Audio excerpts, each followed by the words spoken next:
Hello, Obisafo. I hope Sarah Dado Munina Mohoye. We dear President John Mahama and Oko thank you to our Volta Region. Na Okopie ho and on chiefs ne kings ne ahim for more Volta Region or Munina share ne dignitaries among for Bebre or no mushare. Na during the ceremony no, and I think Omuye a lot of rituals and traditional and yamani maybe. Now I think Bakubia many here na ayam na esanso ye mesere ne asa omuye bibi omuyi box bi adaka bi edi free ade bi ase sene enti muhunu no omuyi side ne free ho no na omude call round no omude start free babiana his excellency John Mahama ete no na me hwe John Mahama enim any the way a osi eye ne nsa say it is okay, I'm not interested, like em say akwara na nkopese ode ben no se sen na John Mahama one obi na ote na left no can say Debbie, like we are not interested. And I think say John Mahama, he was not happy the way now omu yes omu dia no eba bechere no. On say oye Christo ni ono onji side ma we no be any. Nti omu yi side no nanka omu di ebe no. And I'm say oye ni nsa. Edi chere de na odi ade no eba ni say it is okay, it is enough. Emfa me sa. Nti no this is ni am pesa me de ebe chere mo.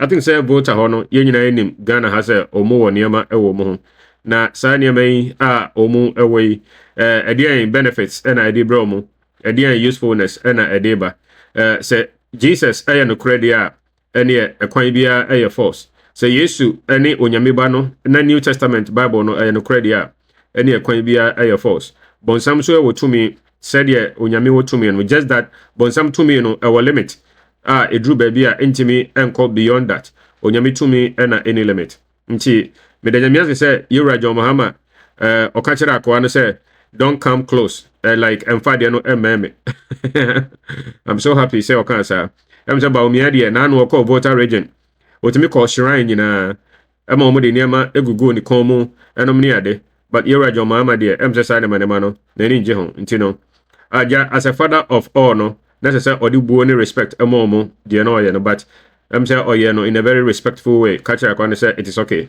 don't come near intino and no I support him say Jesus and then no crane kwano dia e kwan bia air force enti message say obe subscribe to my channel BluntGhana na wa like video ya mama na wa share na wa drop commenting so say the be a bit my boy with the algorithm no intino nyame share say obe ya ediama na say the make nyina say Jesus Christ is the way, he is the truth, and there is no other way that can save you. Bonsam betimi aye all these magic see, edi adada nipa, edi edisibu nipa, but or de okra ene also no or de beko amanemu. Yesu nkoa na nkwaje ewonimu tino. I recommend Jesus for you. Se ode ho beto no so, no afa no se okra agenkwa. Ti awari shira mu nyina menim se obe like me page na wa subscribe amame. Na wa share so. Na wa drop a comment. Na if possible so hit the notification bell so that be may upload any new video bia on sabet miaka. Me do say why nessa.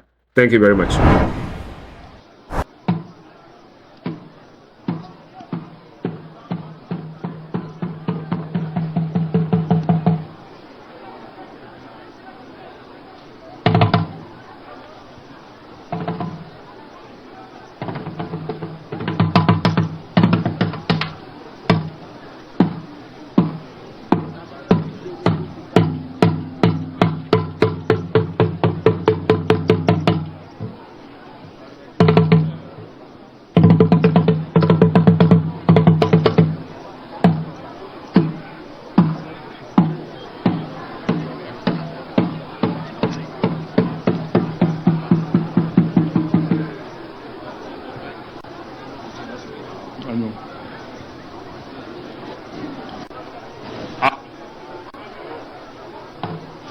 Agolo.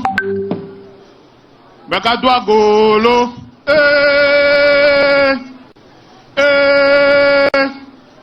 Chicho be to nya gbelo. Ama so ya nye yo lo.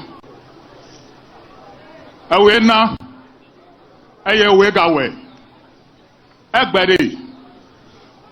Ghana duko. Efe duko fe ti over pe. Ple mi atogbe ovete. Evi menya ton ko khlo. E Volta ma wo bete mayomi lo, mayomi vi yo. Ake nko mega nya che mega yomi. O menya bubu de ka o. Ajidudu va. Egbere. Nyato Mahama ebu afwan. Ebe ekoke o dare. Yava down pe. Enya tefe. Eko dare. Emme fa nyenyere miya. Oduji pasa. Eke o me pomo na o. E me jole Ghana po. Egbere okuti da asiyen. Eyin cha mi che ma no to gbe agbara tu tefe ma fo adenami. Na me ga ni e me so je nya hwe nam lo. Nya tefe ko vare. Ko me jejere. Ebe mi to gbera de ita. Ne ano sesere. Echa Ghana oko na de sia de me. De metan Egbere. Jiru roba be abada npe na mi. Nya wa dolo. Nya to gbe mi we jon. Nya we elebe egbejidudu kasi. Nya tefe edoke wa gbo lere. Edo trako. Nya we ni ne no bobuere. Enu ke he me pomo na kenye koba ko enye Ghana fe kuke. Koba de never be loto dudu ene. De ko pot koji. Fike he nu gblen lere na du edo. Ameke be yayi Ghana ke he mile te menyu na yore. Ne ya chafu to no me na nu epo. Me fo ade bu na mi olo. Apatro na trafo. Oru meneve menye doto e o.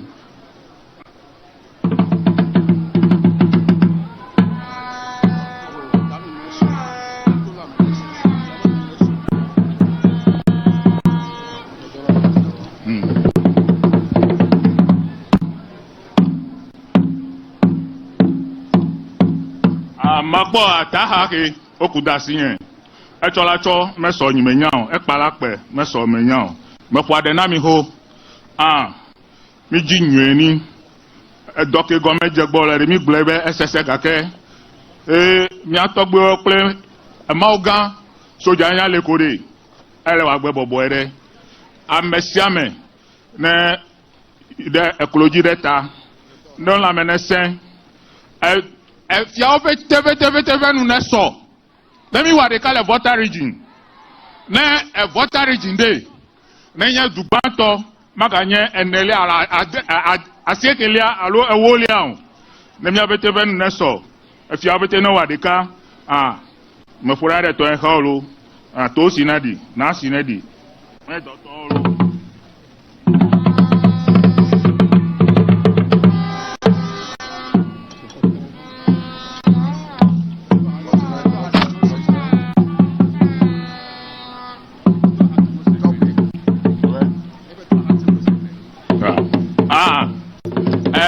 Toji ha da sinye ve ma furan nya to gbo e ke ko blo we ko ire afutai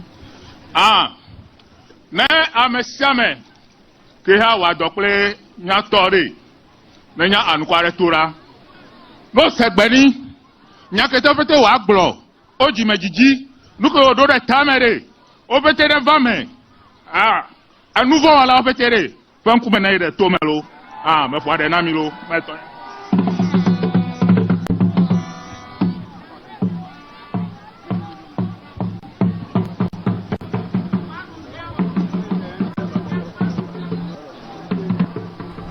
Let us look together for 5 minutes.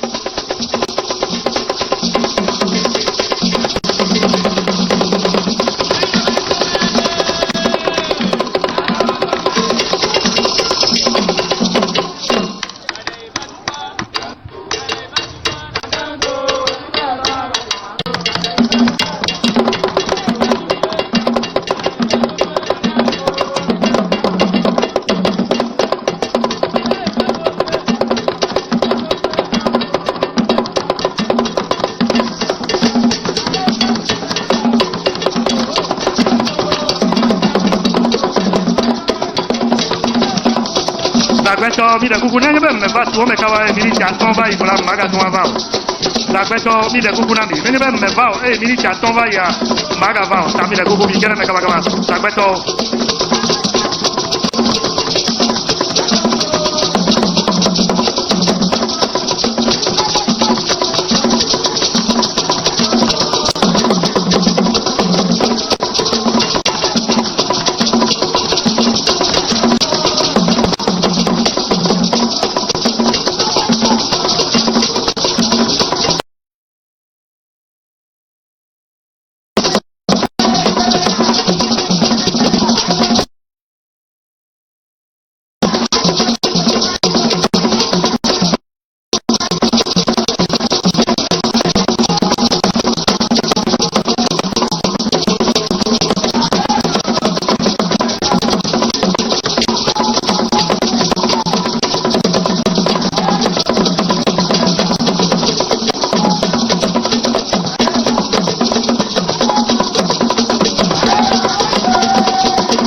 apenas me anobi aplauso je.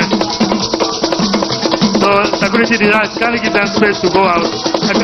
So we ma kwa minamo le ba twa aturajo. Ah, minami kwasi kolega le na mi anovio. Oba no nya konto.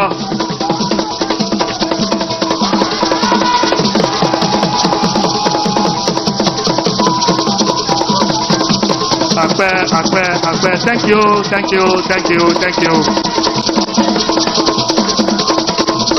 Thank you for watching.